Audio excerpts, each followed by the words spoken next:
دا د سحر مونږ رسو دا ټیم دومره قیمتي ټیم دی.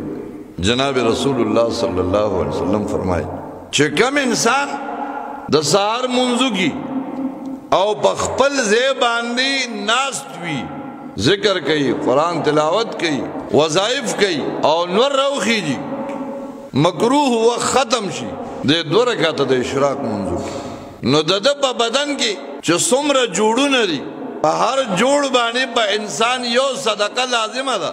360 جوړونه دي، په هر جوړ یو صدقه لازمه ده. نو ستا دا 2 رکعاته د اشراق دا به د دې 360 د ټولو صدقو نه قائم مقام وګرځي، د دغه ټولو صدقو قائم مقام تعالی اجر ملو شي. لکه تاسو چې 360 خیرات وکړه، بیا 2 رکعاته صلات حاجت وکړه، 2 رکعاته اشراق وکړه، 2 رکعاته صلات حاجت وکړه. حدیث پاک راځي الله جل شانه ستا د ټولې ورځې د فکرونو او د غمونو هر څه الله په خپل ځان واغشتو، دا به درته برابر